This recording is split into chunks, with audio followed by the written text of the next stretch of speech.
야곱이라고 하는 사람은 이 에서의 모든 받아야 될 축복권을 빼앗아서 아버지에게 다 기도를 받고 그 아들이 이 야곱이 받게 됩니다.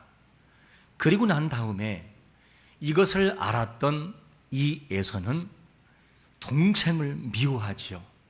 어떻게 이렇게 속여가지고 자기가 받아야 될 모든 축복권을 아버지에게 다 받느냐. 이 다음부터 이 형의 마음속에는 동생을 죽이려 하는 미움이 싹트기 시작을 했습니다. 그리고 야곱은 살기 위해서 도망칠 수밖에 없었지요. 그래서 야곱이 살기 위해서는 외삼촌 라반의 집으로 도망할 수밖에 없었습니다. 그리고 그 다음부터 아버지에게는 축복권을 받았을지는 몰라도 마음 한구석에는 항상 근심이 있어요. 왜 그러냐? 언제 형이 자기를 죽일지 모르니까. 자기 때문에 형이 망가진 이 모습 때문에 이 야곱의 삶에는 근심, 염려, 걱정 이것이 떠나질 않았어요. 그리고 그 가운데 근심 가운데 있던 이 야곱이 그 길을 걸어가던 중에 베델에 왔을 때 어둠이 내리기 시작을 했어요. 이 어둠이 내릴 때에 이 야곱은 돌을 취해서 딱딱한 벽에를 베고 돌을 취해서 잠을 자는데 이게 웬일입니까? 너무 염려와 근심 속에 있을 때에 하나님이 야곱에게 꿈을 통해서 말씀하시고 만나주셨어요. 그런데 이 꿈을 통해서 만나주시는데 하나님이 뭐라고 하시느냐?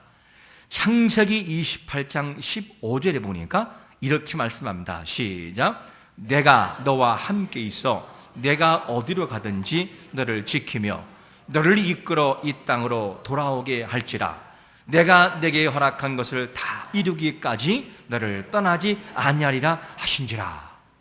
여러분, 우리가 아무리 근심과 염려가 있어도 하나님은 우리를 떠나지 않고 있는 것을 믿으시기를 축원합니다. 하나님은 안 떠나요. 항상 같이 있어요. 이 말씀을 듣고 잠에서 깨어난 야곱이 돌을 취해서 기둥을 세워요. 그리고 거기다가 기름을 붓습니다. 그리고 하는 말이 뭐냐? 야곱이 이렇게 말해요. 여호와께서 과연 여기 계시거늘 내가 알지 못했도다 그러면서 하나님의 살아계심을 확실하게 고백해버려요. 여러분, 우리의 삶에 있어서 염려와 근심과 걱정이 있어도 그분은 항상 내 곁에 있는 그분인 것을 믿으시기를 축원합니다. 안 떠나요.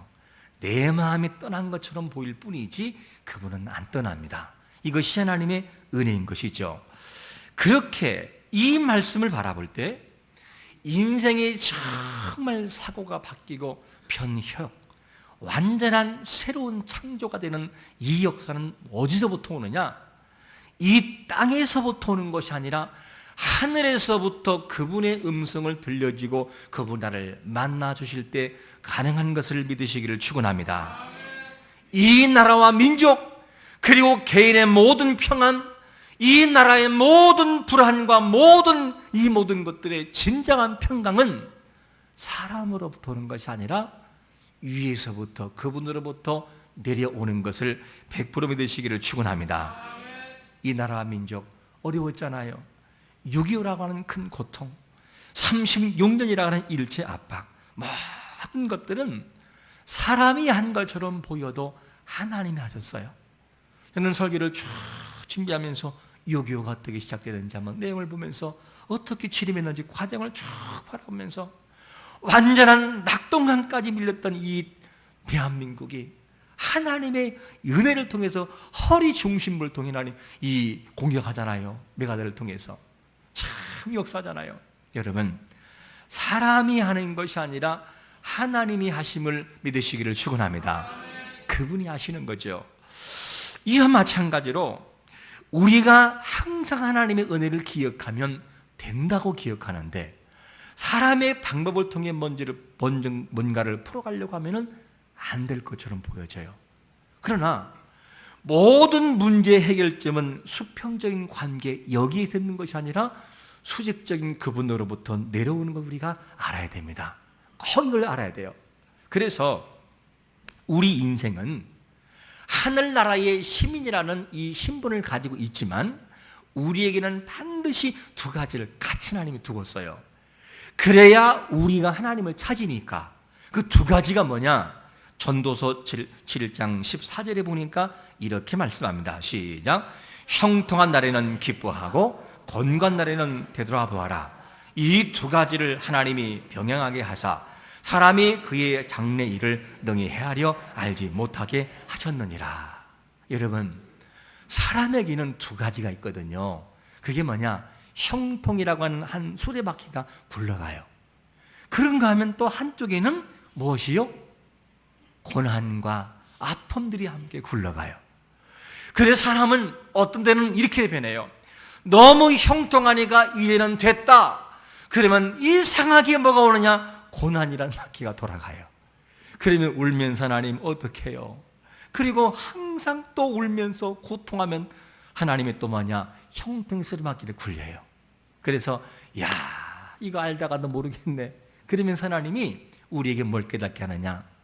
형통한 날은 하나님을 바라보기도 하지만 고통을 통해서 하나님을 발견하게 만들어요. 이게 하나님의 일하심인 것입니다.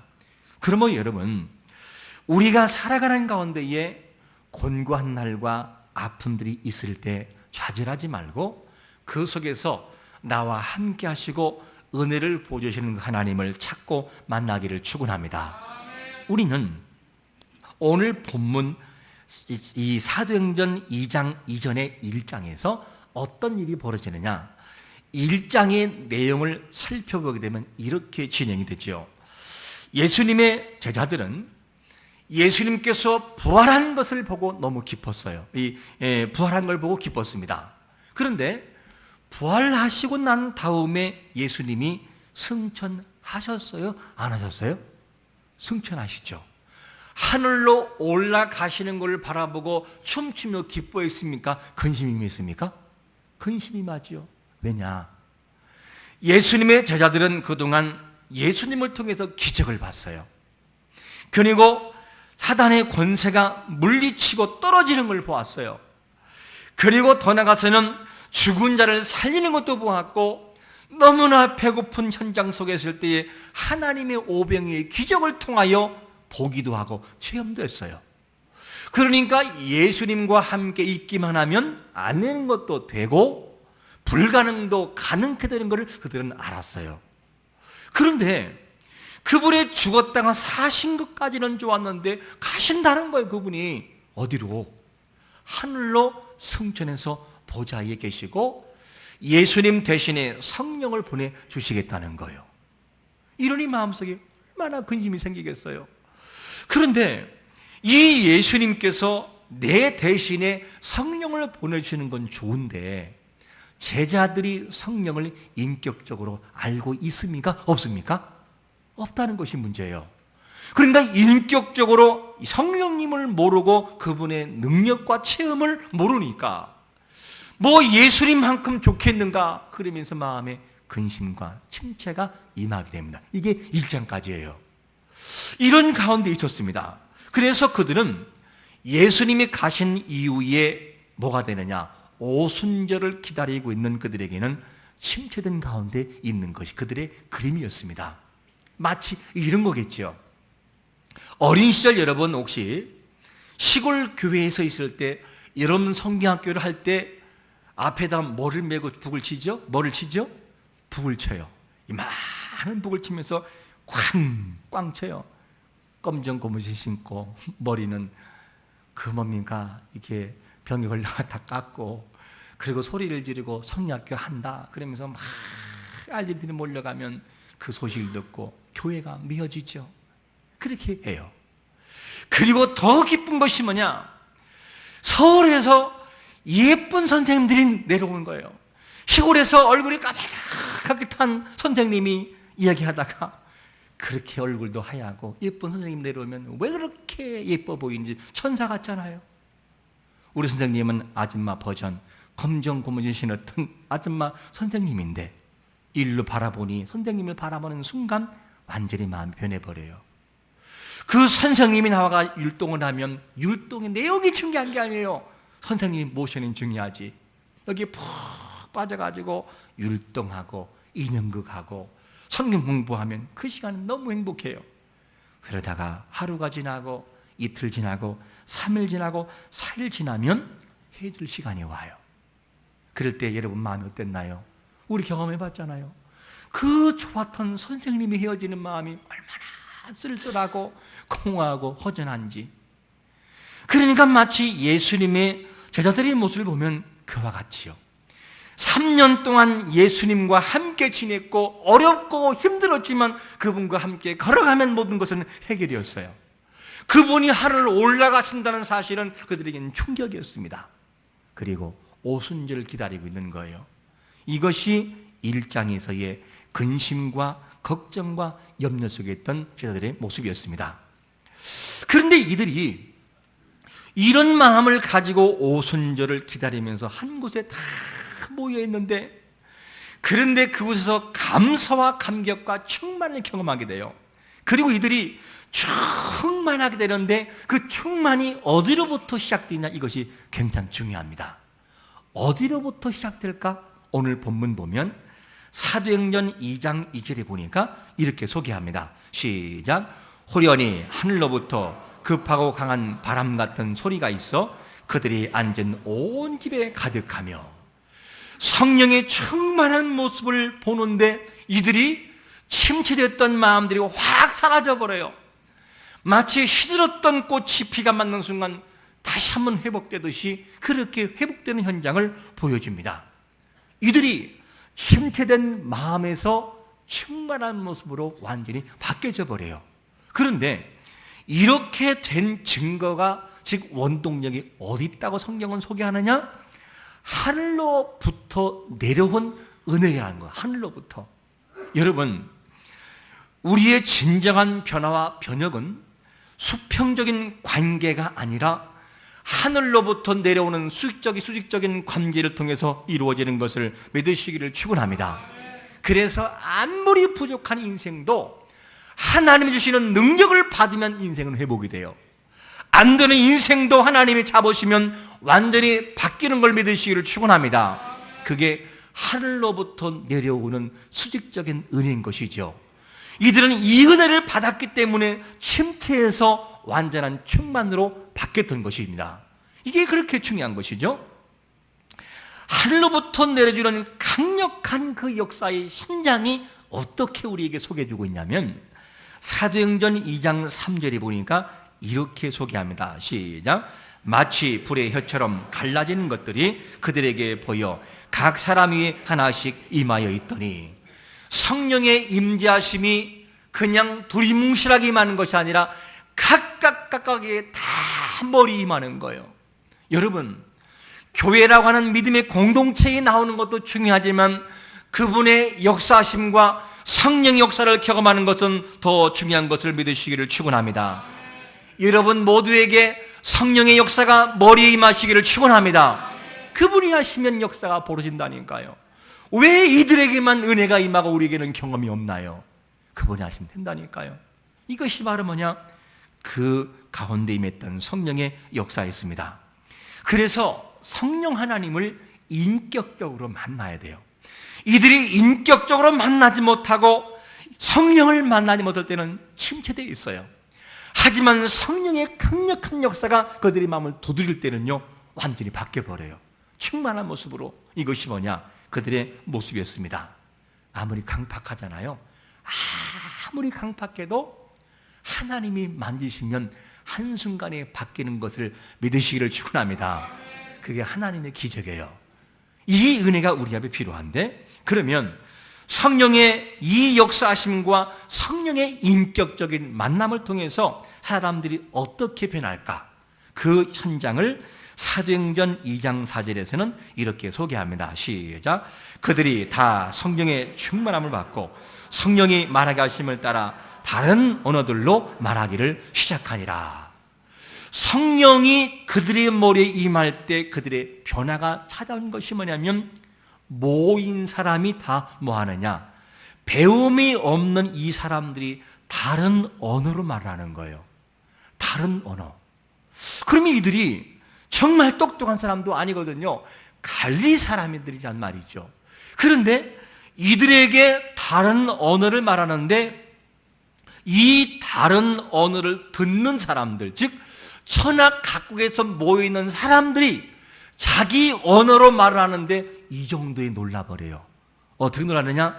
사도행전 2장 8절에 보니까 이런 놀람이 있습니다. 시작. 우리 각 사람의 난 곳 방언으로 듣게 되는 것이 어찌 되느냐. 이게 무슨 말이죠? 이스라엘에게는 3대 절기가 있습니다. 그 절기가 유월절이 있고요, 그리고 또 오순절이 있고 초막절이 있습니다. 그런데 이스라엘 백성들은 아무리 멀리 떨어져 있어도 절기가 되면 와요. 예루살렘으로 모여요. 그리고 하나님 앞에 온전하게 드려져요. 그러니까 디아스포라 많이 흩어진 사람들이 천하 각국의 사람들 다 모였단 말이에요. 그런데 막 이상한 소리가 있고 막 성령이 임하는 걸 바라보고 딱 들어가 봤더니만 와, 역사가 있는데 어떤 일이 있느냐? 막 사람들이 막 자기들의 나라의 언어를 가지고 말을 하는데 그냥 보통 말이 아니라 어설픈 말이 아니라 컴퓨터가 아니고 컴퓨터. 이 정도의 유창한 말로 그냥 그들의 말로 막 하는데 기가 막힌 거예요. 이거는 기가 막힌 거예요. 어떻게 이 사람들이 이런 말을 할 수 있느냐? 아니 이 사람들이 우리가 평상시 무시하는 갈릴 사람들이 아니냐? 배움도 없고 하찮아 보이는 갈릴 사람들. 그런데 어떻게 이 사람들이 몇 개국의 언어를 하냔 말이냐? 상상할 수 없는 말들이 이 천하 각국에 모인 사람들이 입술을 통해서 나오는 거예요. 여러분, 이 능력은 수평적인 관계가 아니라 성경은 말씀하는데 뭐라고 말씀하냐면 성령이 말하게 하심을 따라라고 말해요. 성령이 말하게 하심을 따라. 사람의 능력이 아니라 성령 하나님의 능력인 것을 믿으시기를 축원합니다. 그러니까 인생의 진정한 변화와 능력은 어디로부터 오느냐? 위로부터 와요.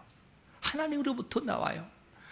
그분의 능력에 사로잡히면 인생은 바뀐다니까요. 완전한 변화가 있게 되는 것입니다. 여러분, 모든 문제 해결점은 수평에 있는 것이 아니라 그분과 나의 관계를 통해 이루어지는 것을 믿으시기를 축원합니다. 이 은혜를 내가 경험해야 되는 것입니다. 이게 얼마나 중요한지 몰라요.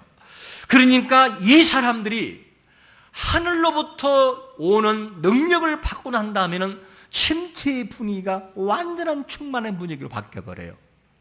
세계 각국에 모인 각국의 사람들이 놀랄 만큼 상상할 수 없는 그런 현상들이 벌어지는 것을 보게 됩니다.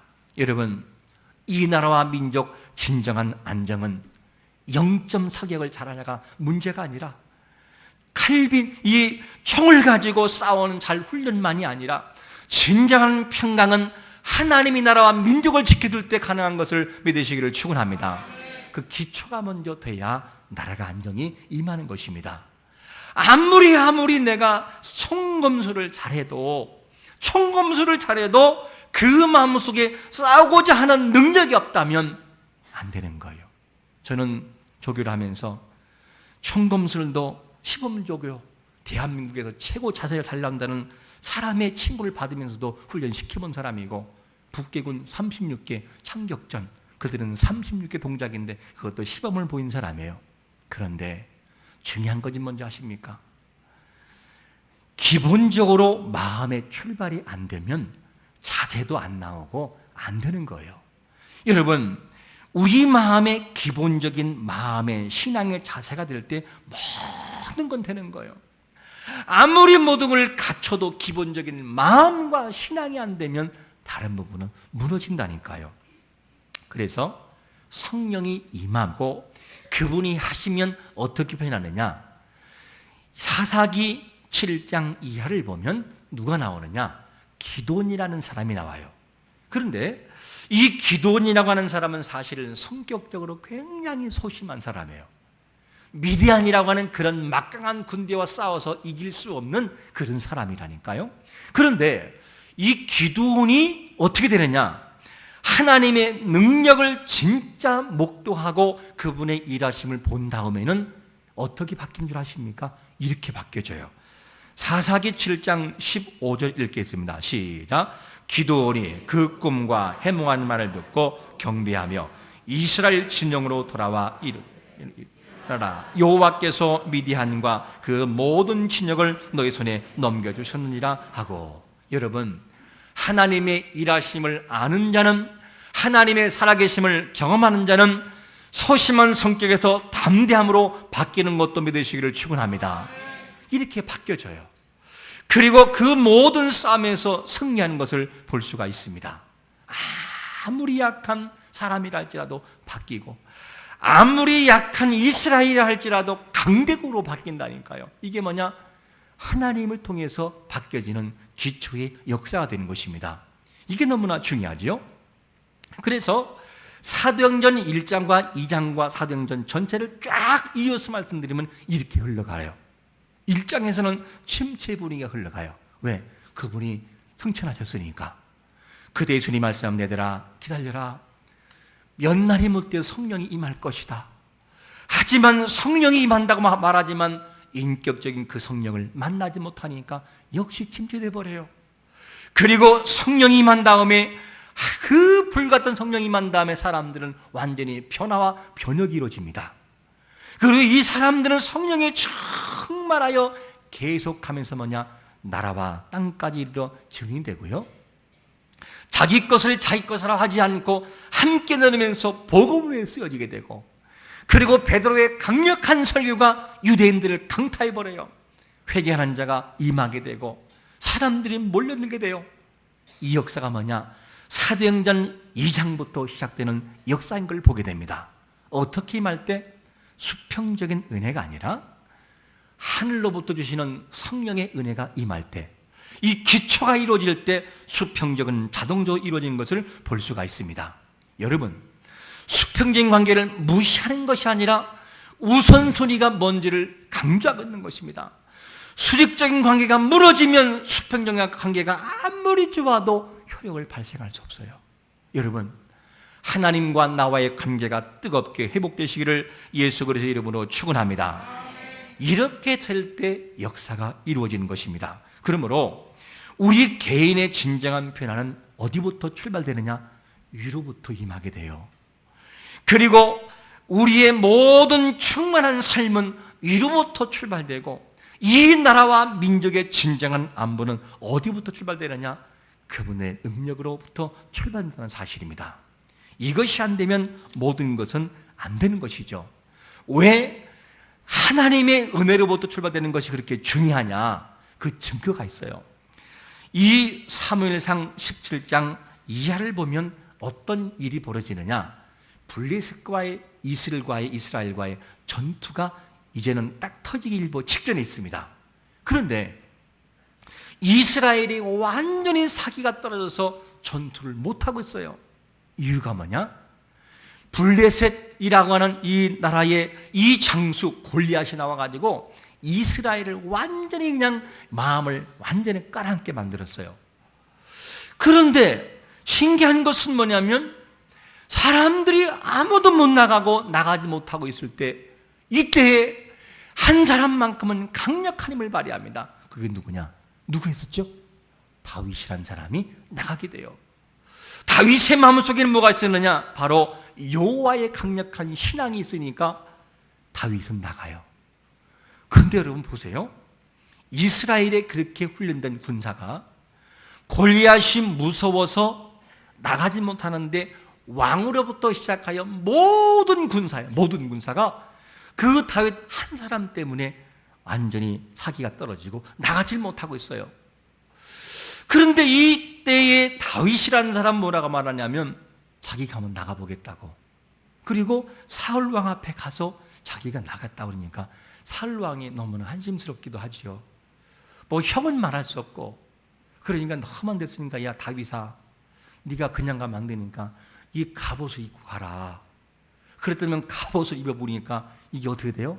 전혀 안 맞는 거예요.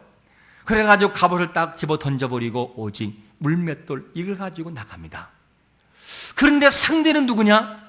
상대는 이 블레셋 장수 이 골리앗이니까 이 장수가 투구만 약 60kg가 될 정도로 무겁고 창 날만 약 6kg가 돼버려요. 그런데 이게 얼마나 큰 사람이에요. 크기는 3m, 약 3m요. 그러니까 이것을 보고 뭐가 되느냐?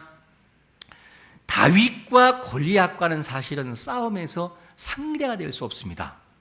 여러분, 3m의 키가 그냥 말하니까 그렇게 예측이 안 되는가 본데, 저도 큰 키거든요. 근데 제가 서울에서 화장실을 딱 가다가 농구 선수를 봤어요. 봤는데 제가 이렇게 해봐라, 이렇게. 그 사람 키가 2m가 조금 넘어요, 2m가. 근데 우리는 보통 화장실을 들어갈 때 그냥 들어가잖아요. 문이 안 걸리잖아요. 근데 그 사람은 문 더 걸리니까 숙이고 들어가더라고, 이렇게. 그리고 걸어갈 때 2m가 조금 넘는 이 사람이 걸어갈 때의 다리를 보니까요, 다리가 얼마나 길은지 몰라요. 우리는 걸어갈 때, 다리가 걸어갈 때 이렇게 걸어가잖아요. 근데 그 사람이 걸어가는 다리를 보니까 이렇게 돼요. 한번 내딛으면 휘청. 진짜예요. 이렇게 걸어가요. 2m가 그 정도인데 3m가 될 정도가 되면요, 생각을 해봐요. 어떻게 다윗과 싸움이 되겠습니까? 그런데 다윗의 마음속에 있는 것이 뭔 줄 알아요? 이스라엘 전체 군대가 완전히 사기가 떨어져서 못 나가는데 다윗은 참 대단합니다. 나간다는 거예요. 그 이유가 어디에 있느냐? 신앙의 기초가 된 사람인데 사무엘상 17장 47절에 보니까 이렇게 고백합니다. 시작. 또 여호와의 구원하심이 칼과 창에 있지 아니함을 이 무리에게 알게 하리라. 전쟁은 여호와께 속한 것인즉 그가 너희를 우리 손에 넘기시리라. 할렐루야. 다윗의 마음의 기초가 뭡니까? 그는 전쟁을 배운 사람은 아니지만 기초의 여호와의 신앙이 먼저 되니까 나머지 기초가 수평정관계는 자동적으로 이루어져요. 여러분, 우리의 진정한 승리는 기초적인 여호와로부터 내려주는 은혜가 될 때에 이루어지는 것을 믿으시기를 축원합니다. 그러므로 여러분, 우리는 잊지 말아야 되죠. 개인의 신앙으로부터 시작해서 우리 자녀의 모든 미래에 무엇부터 있습니까? 수평적인 것이 우선이 아니라 수직적인 관계의 우선이라는 거예요. 이것을 가르쳐야 되고요. 이 나라와 민족의 진정한 안정과 모든 것들은 그리스도인들이 일어나 하나님과의 관계를 먼저 회복하면 나머지는 자연적으로 이루어지는 것을 믿으시기를 축원합니다. 염려와 근심과 두려움을 했던 제자들 1장에서 그들의 모든 것들을 회복하는 것은 어디에 있었느냐? 성령이 그들의 머리에 임할 때, 하늘로부터 임할 때 그들은 완전히 뒤집어져요. 오늘도 우리의 삶에서 무엇을 먼저 기초로 해야 되겠습니까? 신앙의 기초가 먼저 이루어져야 우리의 삶에 회복이 있습니다.